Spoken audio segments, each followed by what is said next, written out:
Anda ini dipilih oleh siapa? Anda ini dipilih oleh siapa sebagai Khalifah? Saya bertanya. Anda ini dipilih oleh siapa? Anda ini dipilih oleh siapa sebagai Khalifah? Saya bertanya.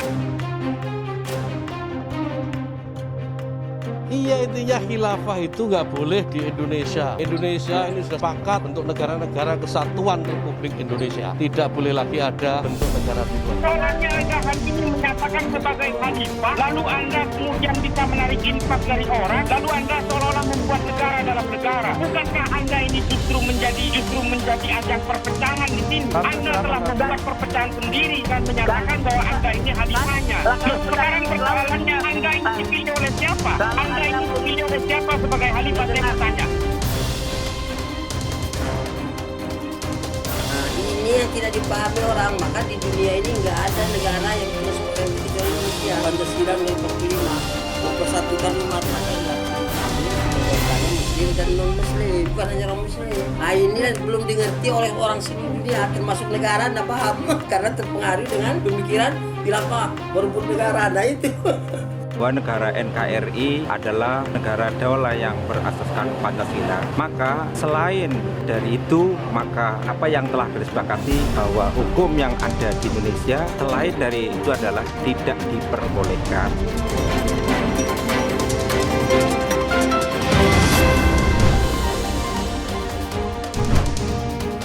Polisi tangkap 3 orang Khilafatul Muslimin yang jadi tersangka konvoi di Brebes, Jawa Tengah. Konvoi sepeda motor beratribut Khilafatul Muslimin muncul di Jawa Tengah dan Lampung yang sekarang ini ramai menjadi sorotan media. Polisi menangkap 3 pimpinan cabang Khilafatul Muslimin atas dugaan penyebaran berita bohong dan percobaan makar yang dilakukan melalui aksi konvoi di wilayah Brebes, Jawa Tengah pada Senin 6 Juni. 3 orang yang diamankan yaitu GZ selaku pimpinan cabang Jemaah Khilafatul Muslimin serta DS dan AS yang merupakan pimpinan ranting Jemaah Khilafatul Muslimin, kata Kabid Humas Polda Jateng Kombes Iqbal Al-Qudusi kepada wartawan. Ia menyebutkan bahwa Jemaah Khilafatul Muslimin itu membagikan pamflet dan selebaran berupa nasihat atau himbauan untuk mendirikan khilafah kepada masyarakat di Brebes beberapa waktu lalu. Iqbal mengatakan aksi tersebut dilakukan pada Minggu 29 Mei sekitar pukul 10 waktu Indonesia Barat. Total ada 40 sepeda motor yang melakukan konvoi membagikan pamflet kepada masyarakat. Kejadian tersebut kemudian didokumentasikan oleh pelapor berinisial S. Ia merasa resah dengan kegiatan Khilafatul Muslimin yang menyebarkan paham khilafah.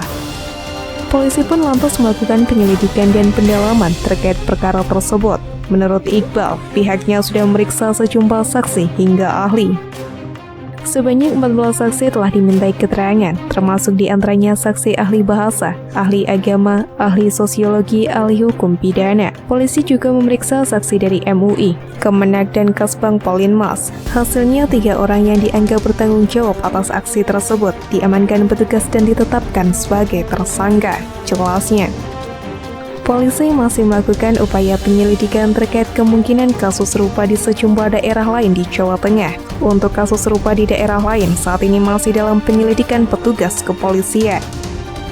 Untuk mempersatukan umat Islam, Allah dan Rasulnya mewajibkan umat Islam bersatu dan mengharamkan perpecahan. Bagaimana cara bersatunya? Kata Rasulullah dan mendahulu umat beriman bersatu di bawah Nabi. Setelah aksi ini nggak ada Nabi lagi, kata Rasulullah. Dan siapa yang mempersatukannya? Namanya Khalifah.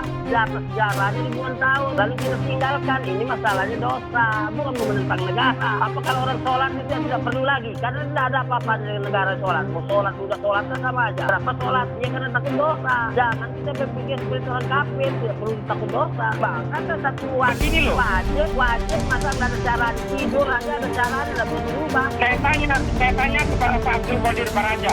Anda ini sekarang khalifahnya kan? Anda ini didaulat sebagai khalifahnya kan? Ya. Anda pikir Anda bisa menyatukan semua umat Islam di seluruh dunia, terutama di Indonesia? Oh, bersatu tidak itu masalah lain. Tapi usaha itu adalah kewajiban. Karena kita mencari pahala. Kalau nggak usaha, ada pahalanya. Pak, saya tanya kepada Anda sekarang, seberapa lebih kuat Anda dibanding dengan Sayyidina Abu Bakar, Sayyidina Umar, Sayyidina Utsman, Sayyidina Ali, yang ternyata tidak bisa juga bisa menyatukan umat Islam. Bahkan perang sesama umat Islam di zaman itu, pada zaman Khulafaur Rasyidin itu, perang Jamal, perang Siffin, perang Qura, perang Zat, semua saling bunuh di situ. Baik, itu masalah kejadian. Kita ini bukan membicarakan adil, yang dibicarakan itu wajib bersatu. Caranya bagaimana? Mau bersatu? Nah, persoalannya Anda hari ini kalau dibandingkan yang dulu, apa Nabi itu habis dakwah dan bilang orang gila, kamu orang gila. Padahal dakwahnya benar kan? Apa terus tidak jadi kita berdakwah? Bukan Iya, masalah. Allah dan Rasulnya mewajibkan kita bersatu, mengharamkan perpecahan, ancamannya neraka. Ya tidak bisa begitu pertanyaannya, itu pertanyaan konyol itu. ya itu kan kata Anda buat bukannya, Anda buat Khilafatul Muslimin, lalu seluruh yang ada di dalam Khilafatul Muslimin itu menunjuk Anda sebagai khalifah. Ini kan sama saja. Ini Anda mengatakan atas nama umat Islam di seluruh Indonesia ingin menyatukan seluruh umat, tapi Anda mendaulat diri Anda sendiri, men-setting semuanya seolah-olah Anda khalifah. Ini bukan sistem syura namanya. Masalahnya melaksanakan kewajiban diri untuk mendapat ridho Allah dari dunia sampai akhirat tanpa ada kekerasan, dan Anda membuktikan 20 tahun di pikiran ini sekali pun tidak pernah ada demonstrasi aja, belum ada teriak-teriak, nggak ada, tapi kasih sayang yang sempurna. Terus Anda menafsirkan seperti khilafah yang ditafsirkan oleh orang banyak ini kan.